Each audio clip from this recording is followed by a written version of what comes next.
The group were sitting and drinking back in the local tavern in Sandpoint. The adventurers now had gained a bit of a reputation for getting things done, and received a small note with a message on it. There are some strange goings on in the nearby town of Thornberry. It would be in your interest to investigate. Rudianos read the note, looked at his beer, and, after at least 45 minutes of deliberation, decided he should probably tell the rest of the group about this quest. Everyone agreed to go on the mission, despite the fact that there was no reward stated. The gang were getting itchy feet. All geared up, ready to go, Wizardo, Geppetto, Rudianos, Mar, and Stevrond all started to make their way through the forest, which lay to the south of Sandpoint.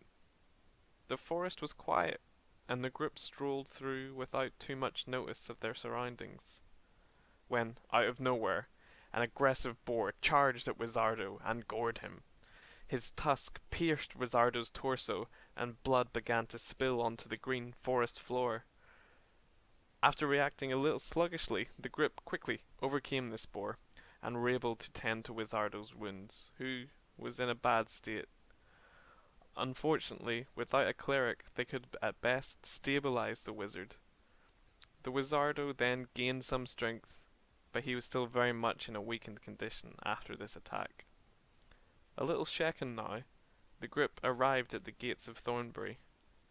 A large wall circled this village with two doors in the front, one to the left and one to the right. Geppetto decided he was going to go in, and go in the right door. Everyone else, though, opted for the left. Once inside, they saw a completely divided town. Not by a barrier, but certainly by condition.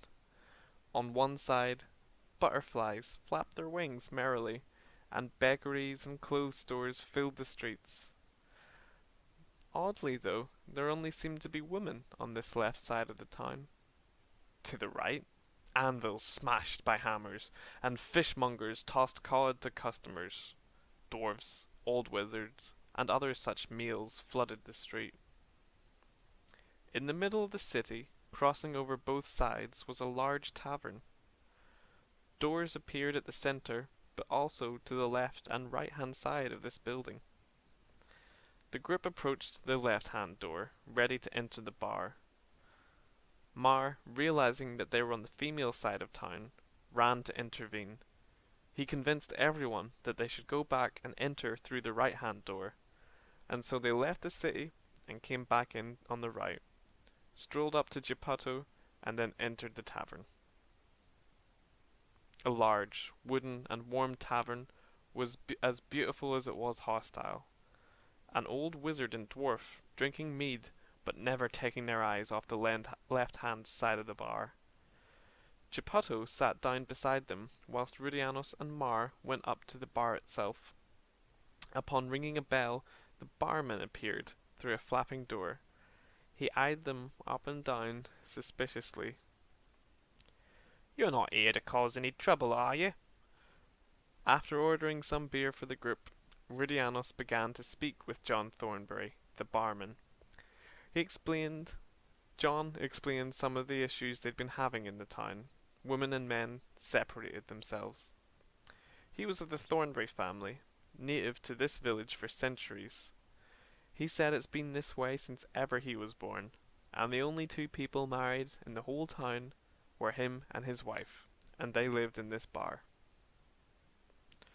Geppetto was picking up a similar vibe from the wizard and dwarf, but with a bit more vitriol. They do not like the women. They think they are evil, but no one has figured out exactly what was going to cause such a separation. "Ah!" screamed a voice as it ran through the central female side door. "It's happened again! It's happened again!" Everyone rushed out to see what was going on, and John retreated back into his bar. From the other side, his wife Jane appeared and hurried outside to see what had happened. Mar stayed in the tavern, waiting to continue his questions with John. In the village centre, a child was hanging by the neck from the tower. the men and women gathered and began to spit insults from their sides of the town. The adventuring group was beckoned by both sides to help. Geppetto joined the girls' side, hoping to help them find out what was going, before quickly being removed after acting like a fool. Geppetto and Rudianos then joined the men's side. Just as they were about to investigate the body, a woman came into the town and immediately sided with the girls. It looked like a woman, but not an attractive one. The men found a piece of cloth and retreated to their HQ to investigate. Similarly, the woman found the sharp stone sticking into the side of the corpse. Angered, the woman retreated with their new female friend, who turned out to be Wizardo in disguise, and was attempting to solve the mystery themselves. Mar was waiting back at the tavern, and greeted Jane Thornberry as she headed back behind the bar. As she descended, John came out and spoke with him, and they agreed to have pies made for the group. Stevrond appeared back into the bar and was looking for Wizardo in the tavern after not being able to find him. He gathered up, and with Mar, they went out to search the village for their lost friend. Meanwhile, the girls had infiltrated the boys' base, using an underground path. Inside, Wizardo matched up stone shard found sticking out of the girl with a statue that was based inside the boys' lair. But time had passed now, and Wizardo could feel that his disguise self spell was waning, and he was starting to look his 6'7" self again. He retreated down a trapdoor after a male guard had just stumbled into them in their male basement. After going through the trapdoor as a woman, Wizardo jumped back out as his full, impressive self, the male, muscle-bound giant that he is, and promptly grabbed the girls along with the guard and dragged them out to the center of the city. The boys had done the exact same thing, but instead of match the shard to a statue in the girls' base, they matched the pink cloth to the curtains that the girls had in their bathroom. When a female guard had challenged them upon finding the men in the female HQ, they had grabbed her, tied her up, and began to torture her. Rudianos ran his blade over her cheek, and suddenly everything she knew came popping out, including the fact that Jane Thornberry was in the female clan's Women Against Men. Meeting for a showdown out on the centre of town, the group headed towards the bar to get John Thornberry's judgment on this matter. Finding only his wife, though, she proceeded upstairs to get him. However, by this point, Mar was becoming suspicious of the Thornberry's actions, wanting to meet both the husband and the wife at the same time. An argument pursued with Jane Thornberry after John had gone back up to speak with her. After trying to proceed without the two of them, Jane Thornberry finally snapped and took a swipe at Mar. "Fools!" she hissed, and all of a sudden it was John Thornberry. Then Jane, then John, then a doppelganger stood before them, with its claws bare for all to see. "Don't you understand? When people are mourning, guess where they come? My bar. When people are angry at each other, guess where they come? My bar. I've had a nice thing going for centuries in this town, and now you've come in and ruined it in one afternoon."